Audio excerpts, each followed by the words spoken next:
জলখাবার রেডি। অনেকে দই আর ডিম সেদ্ধ দেখে না অনেকে ঘাবড়িয়ে যায়, ভাবে দই আর ডিম সেদ্ধ বোধহয় প্রচণ্ড অম্বল করবে।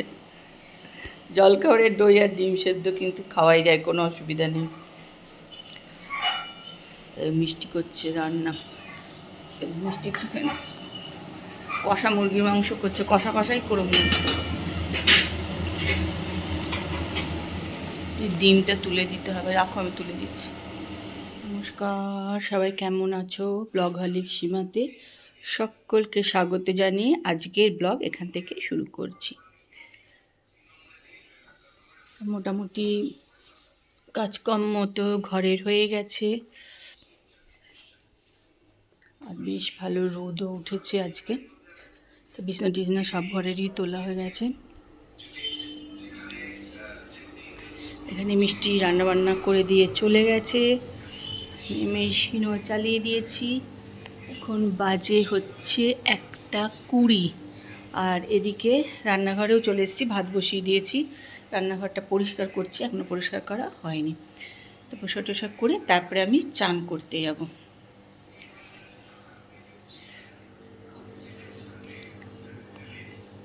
দেখো আজকেও কিন্তু একটু সাজুগুজু করে নিয়েছি বেরোবো বলে। তা আমরা তো যেখানেই যাই জানো, বন্ধুরা মিলেই বেশি যাই, তাই জন্য একটুখানি দেখো সাজুগুজু করে নিলাম, বেরোবো। রেডি টেডি হয়ে নিয়েছি। তা কোথায় যাব এখনই তোমাদেরকে বলছি না, গিয়ে তোমাদেরকে দেখাবো কোথায় এসছি। তো আজকে কিন্তু সেই সকালবেলা আমি একটুখানি ব্লগ করেছিলাম, আর কিচ্ছুই আমি করতে পারিনি।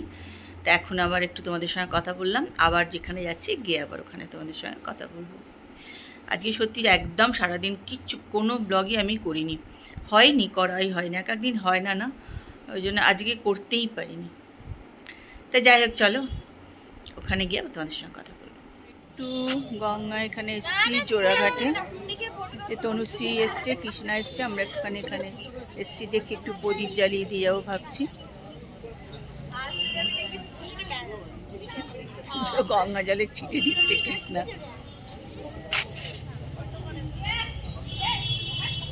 অনেকেই দিচ্ছে দেখো। গঙ্গায় প্রদীপ টদীপ দেওয়া হয়ে গেলে ওই যে পেছনে গঙ্গা দেখতে পাচ্ছ, এখানে এসে বসলাম। আর তনুশ্রী আর কৃষ্ণা ওই যে দোকানে গেছে চা, ওরা চাটা নিয়ে আসছে, এখানে বসে খাবো। যদিও এত নোংরা, ধুলোয় ভর্তি, বসবার মতো না।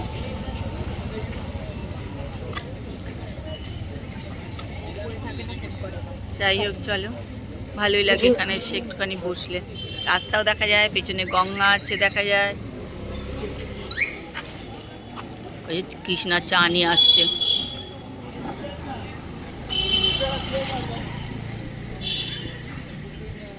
চলে গেছে আমি আর কৃষ্ণা, এবার আমরা উঠে পড়বো আস্তে আস্তে। এখানে তো বেশ ঠান্ডা ঠান্ডা লাগছে কিন্তু না, গঙ্গার হাওয়াটা না লাগছে, পেছনে গঙ্গা ঠান্ডা ঠান্ডা একটু আছে। জল কিন্তু বাড়েনি দেখো, বাবা ওই মেয়েগুলো দেখো কাদার মধ্যে গিয়ে বসে আছে, অর্ধেক রাত্রেবেলা 11টার পর হবে। আরে কাদার মধ্যে বসে থাকে, একদম নিচে দেখো মেয়েগুলো, যেখানে কাদা ওখানে বসেছে।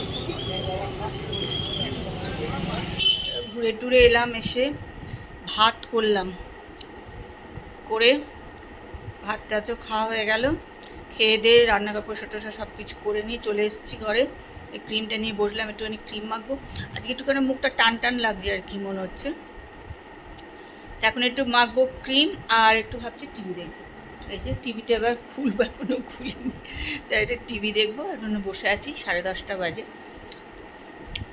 তাহলে চলো আজকে ব্লগ তো এখানেই শেষ করছি। ব্লগ খুবই ছোটো হবে, কেন আজকে বলতে পারো সারাদিন কোনো ব্লগ করিনি, হয়নি কিছু, মানে করাই হয়ে ওঠেনি। যাই হোক, তা একটুখানি সন্ধ্যেবেলার দিকে একটু যা করেছি তাই দেখো, আশা করি ভালো লাগবে। তাই চলো আজকের মতন এখানেই গুড নাইট করছি। কালকে আবার একটা সুন্দর সকালে সুন্দর ব্লগ নিয়ে চলে আসবো। তোমরা আমার সঙ্গে থেকো আর ভালো থেকো। তো আজকে জানো তো গঙ্গায় গেছিলাম, গিয়ে দেখলাম যে মানে প্রচুর সব আলো মানে প্রদীপ জ্বালাচ্ছে গঙ্গায়, যদি এগুলো আগে কোনো দিনই দেখিনি। আর আমরাও সত্যি কোনোদিনও গিয়ে এসব করিনি। তা যে সবাই যাচ্ছে শুনলাম, ও বললো যাচ্ছি, সে যাচ্ছে, সব শুনে টুনে ভাবলাম চলো আমরা একটু যাই, তো গঙ্গায় একটু প্রদীপ জ্বালিয়ে দিয়ে আসি পূর্ণিমা এর সেই হিসাবে।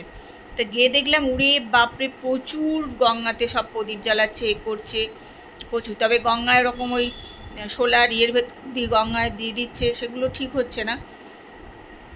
আমরা এমনি পাড়ের ওপরেই দিয়ে এসছি। দেখতে ভাল লাগছিল, গঙ্গার ওপর দিদি সব ভেসে ভেসে যাচ্ছে, দেখতে খুবই সুন্দর লাগছিল। Hello, good night, tata, bye bye.